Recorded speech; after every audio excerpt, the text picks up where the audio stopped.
আমি সাজ্জাদ এসেছি আমাদের এই মূলা এবং সবজি ক্ষেতে দেখতে আমাদের মূলা এবং সবজি ক্ষেতগুলো কেমন হয়েছে পাহাড়ের কিনারায়। অল্প কিছুদিন হইলো, 2-3 দিন বা 4 দিন হয়েছে পানি সেচ দিলাম জমিতে। এরপরে মূলাগুলো আগাছাগুলো পরিষ্কার করা হয়েছিল।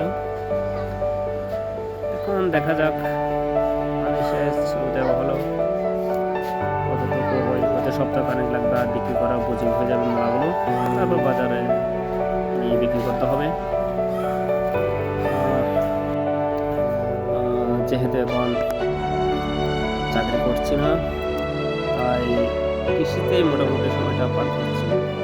যতদিন হয়তো অন্য কোনো কোম্পানিতে মার্কেটিং জবে ঢুকতে না পারি বা হয় ততদিন পর্যন্ত এই কৃষিতে করে যাই। আর যদি আবার চাকরিতে যোগদান করি তখন চাকরির পাশাপাশি এই এগ্রি প্রজেক্টগুলো চালিয়ে যাব। যেহেতু কৃষিকাজ করাই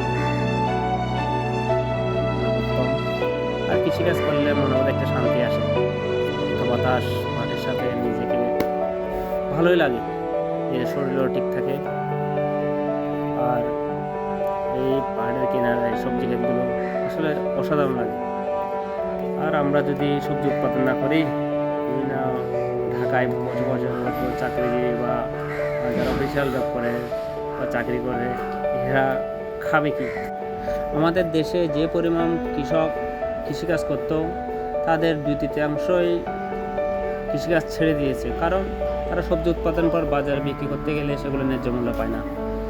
একছেড়িয়ে দালালেরা, ফড়িয়া ব্যবসায়ীরা মানুষের উপর জিম্মি করে জিনিসপত্রের দাম বাড়িয়ে মুনাফা ভোগ করতেছে, আর কৃষক যারা উৎপাদন করে তারা প্রকৃত মূল্য পায় না। এটাই আমাদের দেশের সবচেয়ে বড় সমস্যা। এই সমস্যার সমাধানে আমাদের যুব সমাজকে অবশ্যই এগিয়ে আসতে হবে। ইনশাল্লাহ আবার দেখা হবে। বাই বাই, ভালো থাকবেন সবাই। আসসালামু আলাইকুম।